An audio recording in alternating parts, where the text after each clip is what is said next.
በእስራኤል ምድር ላይ ሰማይ እንደ ብረት በጠነከረበት፣ ምድሪቱ በድርቅ በታረዘችበት፣ እውነተኛ አምልኮ በጠፋበት ዘመን አንድ ድምፅ ከገለዓድ ምድር ተሰማ። ሞትን ያልቀመሰ በእሳት ሰረገላ ወደ ሰማይ የወጣ ታላቅ ነቢይ ኤልያስ ዛሬ የዚህን የእግዚአብሔርን ሰው አስገራሚ ጉዞ እንቃኛለን። የአካብና የኤልዛቤል ክፋት በነገሰበት ዘመን እስራኤል ወደ ጣዖት አምልኮ ያዘመመችበት ባለበት ወቅት ኤልያስ እንደ ብርሃን ወጣ።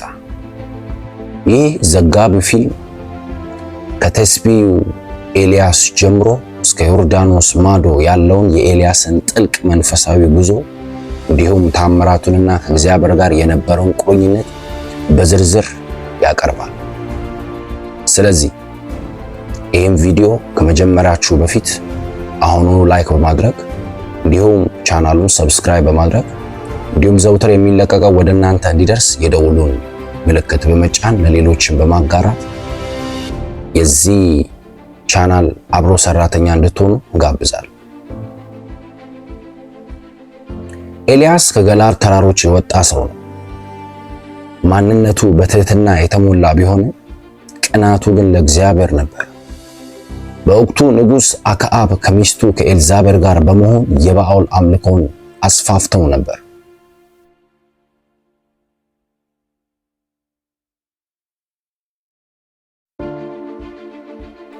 ኤልያስ በድፍረት በንጉሥ ፊት ቆመ።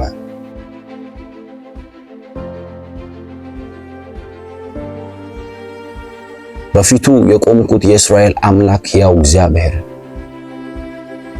ከቃሌ በቀር በእነዚህ ዓመታት ጠልና ዝናብ አይዘንብም በማለት አወጀ።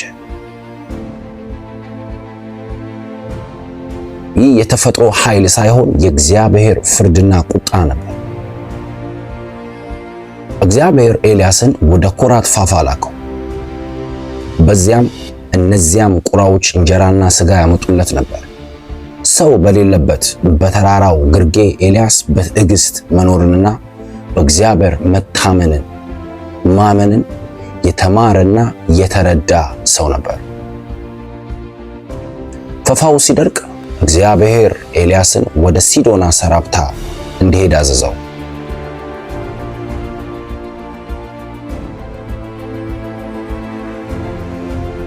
አንዲት መበለት የነበራት የመጨረሻ ዱቄቷንና ዘይት እንድትሰጠው ኤልያስ ጠየቃት።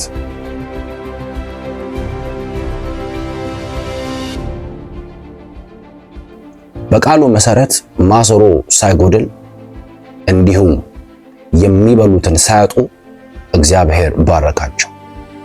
እዚህ ጋር ነው ኤልያስ ከበላ ከጠጣ በኋላ እንደገና በዛው ቤት ልጅ ሞተው። ይህም ልጅ የመበለቲቱ ልጅ ነበር።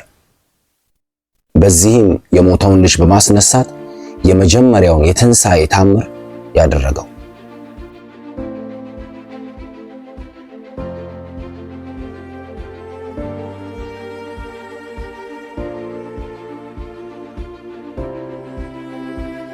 ከ3 ዓመት ተኩል በኋላ ኤልያስ ተመለሰ፣ ለአካብም ተገለጠ። 450 የባኦል ነቢያት በቀርሜሎስ ተራራ ላይ እንዲመጡና በእሳት የሚመልስ አምላክ እርሱ አምላክ ይሁን የሚል ፈተና አቀረበ። የባኦል ነቢያትም ቀረቡ። በመጀመሪያም የባኦል ነቢያት እሳቱ እንዲወርድ እንዲመጣ መስዋዕቱን ቢያዘጋጁ ቢያቀርቡ እንዲሁም ደግሞ ሰውነታቸውን እየቆረጡና እያደሙ ቢጮሁ ምንም አይነት መልስ አላገኙ።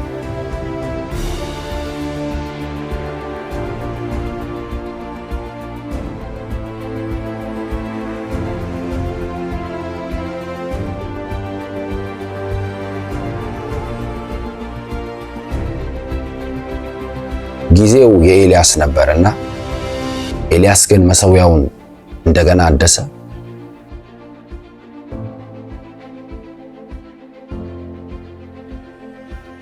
በመሠዊያው ላይ ውሃውን አፈሰሰበት።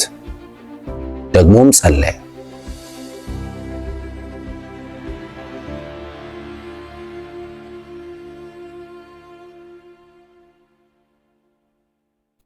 ወዲያውኑ የእግዚአብሔር እሳት ወርዳ መስዋዕቱንና ድንጋዮችን ውሃውን በላች።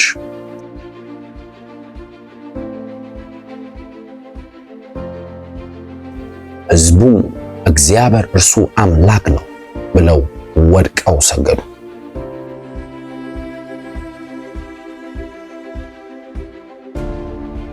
ኤልያስም እግዚአብሔርን ባረከው። ደግሞም እንደገና ጸለየ።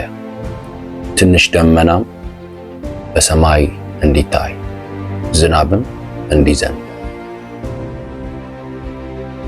እንዳለውም ደመናዋ ታየች፣ ዝናብም በኃይል መዝነብ ጀመረ።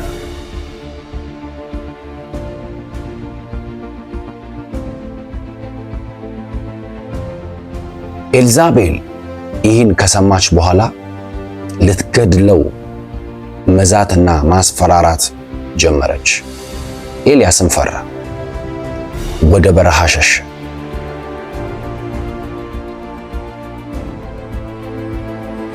በዚያም ይበቃኛል ብሎ ሞትን ተመኘ። ነገር ግን እግዚአብሔር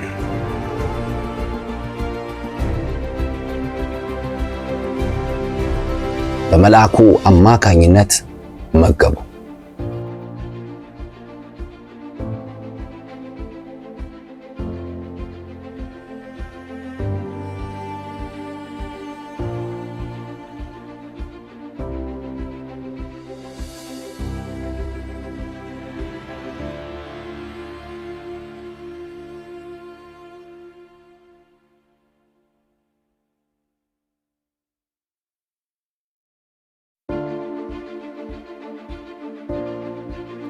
በኮሬብ ተራራ ዋሻ ውስጥ እግዚአብሔር በብርቱ ነፋስ፣ በምድር መንቀጥቀጥ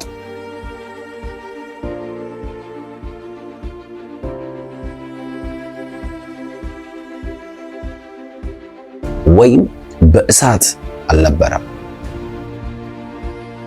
በዛ በኮሬብ ተራራ ላይ እግዚአብሔር ራሱ በቀጭን ድምፅ ወይም ዝምታ ውስጥ ለኤልያስ ተናገረለት፣ ደግሞም ተገለጠ። እግዚአብሔር ሌላ አዲስ ተልእኮ ለኤልያስ ሰጠው። ኤልሳዕንም ሄደህ ቀባ አለው። ኤልያስ አገልግሎቱ ሊጠናቀቅ ሲል ከደቀ መዝሙሩ ከኤልሳዕ ጋር ወደ ዮርዳኖስ መሄድ ጀመሩ።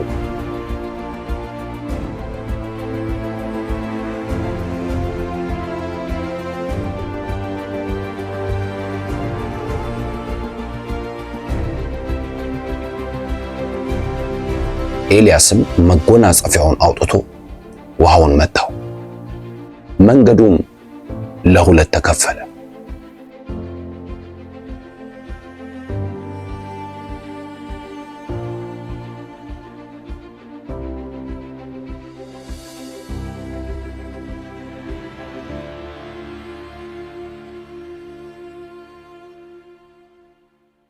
እየተነጋገሩ ሳሉ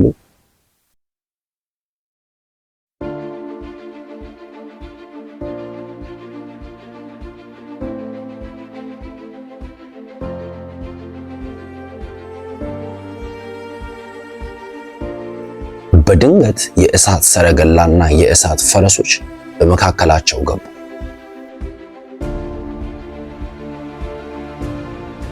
ኤልያስም በአውሎ ንፋስ ወደ ሰማይ ወጣ። ኤልሳዕም አባቴ አባቴ፣ የእስራኤል ፈረሶችና ሰረገላ በማለቱ መጎናጸፊያው በኤልሳዕ ላይ ወደቀ። ይህም የመንፈስ ቅዱስ እጥፍ በረከትና ምልክት ነበር። የኤልያስ ታሪክ ያለፈ ታሪክ ብቻ አይደለም። ዛሬም ዓለማችን እንደ ኤልያስ ያሉ ለእውነት የሚቆሙና የእግዚአብሔርን ኃይል የሚገልጡና የሚያሳዩ የእግዚአብሔር ሰዎችን ትፈልጋለች። ይህ ቪዲዮ መንፈሳዊ ህይወታችሁን ካነቃቃው ለሌሎች እንዲደርስ ላይክ እንዲሁም ሼር አድርጉት።